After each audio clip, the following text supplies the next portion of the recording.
My ribbing sucks. I've been knitting for a really long time, but my ribbing's always looked kind of funky when you compare it to either machine knit garments or sometimes what you see other people do on the internet, which is lovely, even, and beautiful. Mine doesn't look like that. Mine actually looks like this. And it's always bugged me. I couldn't quite figure out what I was doing wrong. Obviously my stitches are slanting one way when I knit and one way when I purl, and on the return row it's going the opposite way again. So I get this very zigzag kind of look in my ribbing, which I've just learnt that's just how I rib. That's how it turns out. That it is what it is. But there has been a few reels and videos lately on how to improve your ribbing. So the main technique that we're going to be looking at today to try and improve the look of my ribbing is either it's called Russian ribbing, or sometimes it can be referred to as combination ribbing, as in combination of Eastern and Western European techniques. Now, the main difference is changing whether you go clockwise or anti-clockwise, especially on that purl.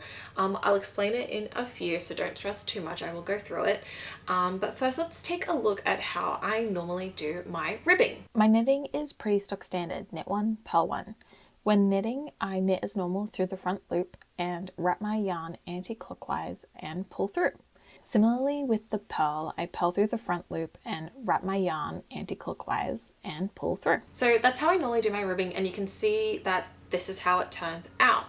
Now, what happens if I switch it up and try that combination style? This time the main difference will be when purling, we are going to wrap the yarn clockwise, not anti-clockwise, clockwise.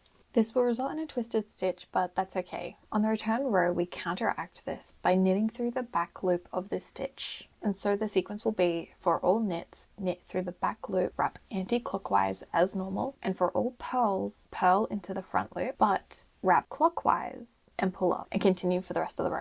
And these are the results of the Russian ribbing or combination style ribbing.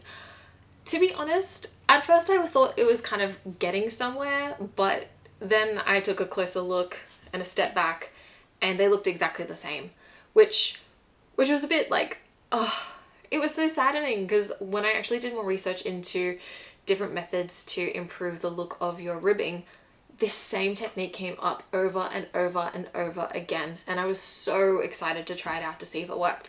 And as you can see side by side, there is no substantial difference.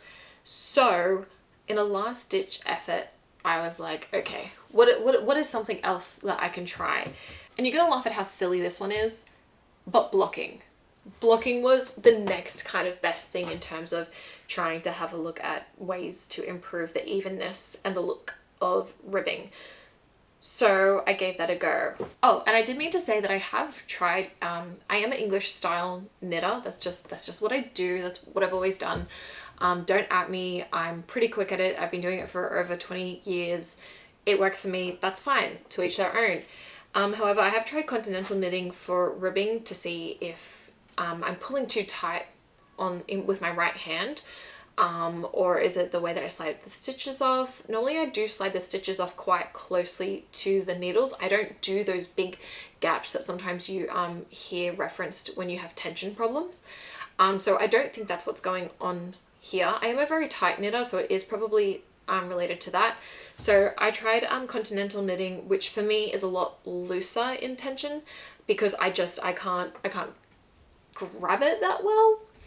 And that's fine. Sometimes I've tried that and it's marginally better sometimes. I don't have an example here, but it's marginally better. And it just wasn't worth it. It does, for me, it does slow me down. It's just not what I like working with. I do like English style, even though it is more effort. I know. But that's fine. So that leads us to wet blocking, which sounds so silly. So here's an example of the wet blocking ribbing that I did. So the way that I did it is I put it in some water, I wet it, and I stretched diagonally on either side. I then stretched it outwards. And then the real trick that I found made the most difference is pulling it like up and down lengthwise. Not stretching out wide, but pulling it to the length, the way that the knitting is going up. So I've pulled it like that, and I'll show you a close-up as well. And now it did take me a while. It was wet blocked. This is 100% merino wool, and look at the results. It's honestly crazy. I was always afraid that by stretching out my ribbing during blocking, or even like kind of massaging it like I did this time, that it would lose its elasticity. And now if we're real about it, it definitely has lost some elasticity, but it does look quite a lot nicer. It's definitely tucked in, and you can see with my cast off edging along the top that it's looser, obviously because I'm not casting off in ribbing. I'm casting off just like a plain knit. Again, these are just samples. This is not at all how I would normally cast off. This is just giving a new technique a go. So you can see that I definitely have spaced it out along the top. But the way that it bounces back, like it does bounce back, but just not with the same ferocity, vitality, furosity. I don't know. It just doesn't bounce back as much. So yeah, anyway, I can feel in my hands that the blocked out item feels softer, more drapey, more malleable, and the unblocked, it feels tight. Which isn't necessarily a bad thing. You want your ribbing to be tight because over time it will eventually stretch out and be worn, which is always why I've been, scared to block my ribbing, because I don't want to overly stretch it out before it's time, before it is actually worn out. So anyway, that was today's short video. Can I improve my ribbing? And it turns out that I did, and I didn't really have to do anything much different. Will I be blocking my ribbing using this technique going forward? I'm not sure. I think it depends on the item. Personally, I actually prefer a tighter ribbing. A tight ribbing is more important to me than the look of an even ribbing. At a distance, maybe the girl's like, get it. But usually no one's looking that hard anyway. And over time, naturally, as I wear and wash my items, I do think that the ribbing is going to fall into this more blocked and polished look and feel. And you can see this demonstrated by one of my recent knits. When I first knitted up, the ribbing absolutely, take my word for it, looked like this. And you can see the remnants of my normal ribbing in there. However, as I've worn, washed, blocked, rinse, repeat, you can see that it's slowly easing in. And the main thing is that it still looks symmetrical. It still looks neat. Relative to itself, it's quite even. And that I think is more important when you're going for an overall look. So am I going to use this technique going forward? I think it depends.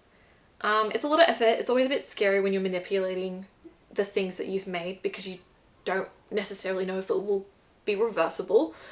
But, to each their own. Anyway, in case you've tried lots of ribbing techniques and you just can't get yours to look as beautiful and even and glorious as some of the knitfluencers on here, do not feel alone. I can, but I usually don't get that look, so you're not alone. And at the end of the day, it's more about making something that you love, and whether it's perfect or not doesn't really matter. It's more about, did you enjoy the process? Did you have fun? Are you gonna love it, wear it, use it again and again? And over time, it will find its natural resting state. And I mean the stitches. The stitches will find their natural resting state, which usually in the end are more even.